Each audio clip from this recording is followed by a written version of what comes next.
What's good, guys? Today we're having a look at Saramonic Blink500 ProX. 2 transmitters, 1 receiver in a charging case. Great audio solution. Let's review this. So right now, guys, you're hearing the built-in microphone of the transmitter with the windscreen protector. It's pretty windy today in the forest and you can hear some trees, doing sound and all that. But today we're going to have a lot of tests for you guys to decide if this system is perfect for you. Traditionally, first of all, let's hear the difference in terms of built-in microphones with this system and Rode Wireless Go first generation. 1, 2, 3 mic check, 1, 2, 3 mic check. Outside with the Blink500 ProX transmitter. And now you're hearing Rode Wireless Go first generation as well with the dead cat, the wind protector, but I have to kind of strap it around with a rubber band because it has terrible mounting point for its dead cat. So 1, 2, 3 mic check, 1, 2, 3 mic check, Rode Wireless Go 1. Saramonic Blink500 ProX comes with 2 lavalier microphones. They are pretty good ones, a bit on the shorter side, but it has a pop filter as well as a pretty strong clamp. So let's hear the sound quality of this kit lavalier microphone with Saramonic Blink500 ProX. Pretty long name, guys. 1, 2, 3 mic check, 1, 2, 3 mic check.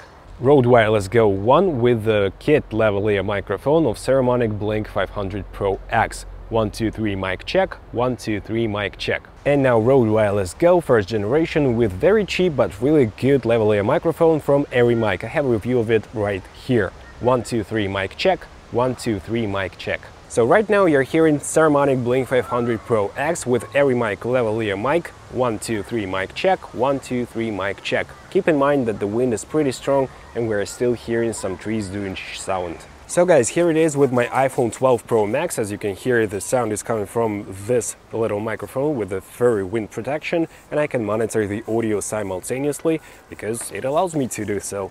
And now let's hear the difference between this system in the pretty windy conditions. It's now really windy, as you might have noticed, and then with the built-in microphone of the iPhone 12 Pro Max. So right now, guys, we're using iPhone 12 Pro Max without any microphones, so just the built-in mic of the iPhone. And it's now getting really windy, and you can hear the difference between the special system with a wind protection, audio system solution, and the built-in microphone of the iPhone 12 Pro Max. Damn, I hate this wind, guys. So here's the difference. So guys, now it's time to have a look what you get for your money in the kit. First of all, you get this little pouch, which is made out of very durable material like this one. It can fit all of this stuff you get in the kit.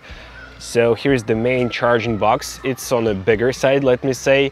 It's a bit bulky even, but it does what it's supposed to. It charges all of these systems simultaneously. So 2 transmitters, 1 receiver. It's charging right now. And as you can see, as you open the box, they all pair and they all turn on. As you put them down to the box and you close those down, they are charging and turning off. So you don't have to press the power on, power off button all the time.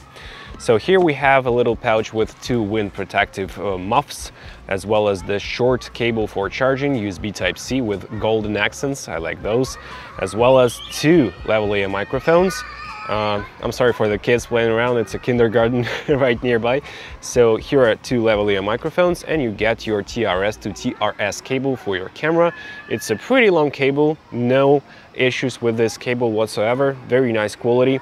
So this is it, this is what you get in a kit. So now guys, let's have a closer look at the charging box. The charging box itself has 5 volt and 1.5 amp of power. It can accept this amount of power. It charges about 3 hours. It has 3000 milliamp hour battery, and it can charge the whole system, the whole 3 devices 2 times.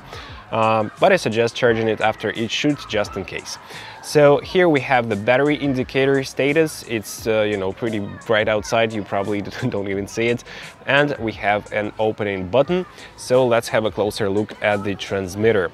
The transmitter itself is really small. I cannot really show it to you near the Rode Wireless Go, but I'll show you in the B-roll. So with the transmitter we have a mute button, and you can turn this off, and you can use it only as a power button, because I often just accidentally tap this mute button and lose the signal, and it's really frustrating, and it's great that they have it in the menu so you can turn it off. So we have a very nice clamp as well as the charging connectors. Here we have the USB Type-C, 5 volt, 1 amp, for charging it separately, not in the case. So if you want to pack really compact without a case, you can charge those via USB Type-C as well. Nice addition. Not all of the audio systems like this have this option. So here we have the set button as well as the plus and minus button. So if you tap it once, you can change the gain, as you can see, 4, 3, 2, and so on. And if you tap and hold, you go into the menu. In the menu, we have some settings like microphone gain, input mode. You can use mic in or line in. It's a great addition. You press and hold plus sign to change it. You can change it to line in and use it with your DJ's mixer or something else. It's a very nice addition as well, and you simply press and hold the set button to set the setting. You have a mute key, disable or enable, as I said before. You have your backlight mode on, so it can be turned off in terms of the backlight if you want to. After some seconds, you have English or Chinese menu, restore button, and pair option, as well as the version. So it's a pretty straightforward system. Here we have the microphone, the built-in one, and the connection for your furry wind protection, which is pretty sturdy. I like this system. It's not a lock-in mechanism, but it's pretty strong. As well as the microphone / line-in inputs, it's not a screw-on mechanism, so it can fall off and loosen. So every time you shoot, please monitor your audio. Also, guys, this system doesn't have built-in recording capabilities like Rode Wireless Go 2nd generation or a DJI mic, so keep that in mind. It's not for internal recording, only the wireless recording option. So now let's have a look at the receiver. On the receiver, we have a really nice LED backlit panel. You can see it in the daylight, at least in the shadow I can clearly see it. We have a lot of options here. We can choose mono mode or stereo mode, so basically for using 2 transmitters in separate channels or as a mix. You have your battery indicators for each transmitter, as well as the gain level in terms of your headphones. So here we have the line out for your cable and camera connection, the headphone in without any latency, so it's a straight, pretty good monitoring option without any latency, which is great because a lot of microphone systems, even the DJI mic, they have pretty huge latency. It's really distracting. Here we have the set button and the plus and minus buttons. So if you press and hold, it's a set button, and if you just press each button individually, it'll change the gain level in your headphones. So here we have the power on and mute button as well, and a USB Type-C charging possibility, as you might have guessed. The weather got much worse, guys, and now it's time for the range test, and I'm not going to make a range test in the forest back there because there is no interference almost. And all of those Wi-Fi frequencies like 2.4 gigahertz are kind of busy in this area because here we have a 33 floors building, one more there, cars, parking lot, and everything else. So such systems like 2.4 gigahertz wireless microphones, they are pretty weak in these circumstances because the frequencies are really busy, and you can lose the signal at smaller distances than in the forest. You have to keep that in mind, and it applies to all of such systems, not only to Saramonic, Rode Wireless Go, and DJI mic, to all of them. Just as a confirmation, guys, here is the camera and here is the building, so you can imagine how many Wi-Fi frequencies are here. And also here is the tripod from Ulanzi & Koman. It's called Zero Y, one of my favorite new items for the review. It's coming soon. A little spoiler alert for you guys, it's awesome. So let's get to the test. So guys, let's start the range test. Here is the Saramonic Blink500 ProX, and I'm about 3 meters away from the receiver.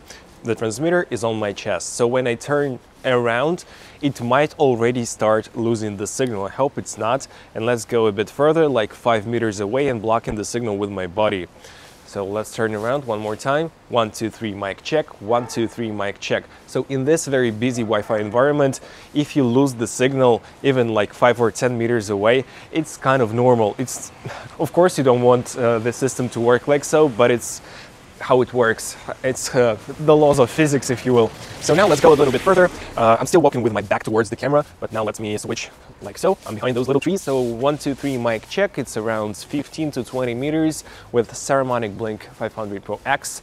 And now let me go further, but without blocking the signal with my body. So I'm just moving backwards like so. So we are keeping the line of sight, the contact between the transmitter and the receiver. The people are looking at me. They don't really understand what's going on, but it's okay, I guess. So let's move further. It's now about maybe 40 meters. around 40 meters. So now let's turn around, check the sound. 1 2 3 mic check, 1 2 3 mic check, 1 2 3 mic check. I'm with my head basically towards the camera so it's not blocking the signal. So let's turn around once again and go much further. For instance, behind ours. 1 2 3 check, check. So guys, I'm back towards the line of sight. I hope that the signal wasn't too weak, but in these circumstances, as I said before, we shouldn't expect something too crazy. And now guys, I'm using the Rode Wireless Go first generation, and traditionally let's compare those two. I think that we'll have more or less the same results. I've just checked the results of Saramonic Blink500 ProX, and it was more than okay, so just the same position. 1 2 3 mic check, 15 to 20 meters. Now let's turn around, or even walk with my back towards the camera. So I'm not having a DAC cut for this, it's just we got lost because of a weak system. So 1 2 3 mic check, check, check, check. I think it will be more than okay in this distance. So let's turn around and do the same test as we did with Saramonic. Check, go further. So I'm back towards the line of sight, so I think it's more or less the same. I'll check the footage, and if it's not, I'll let you know, guys.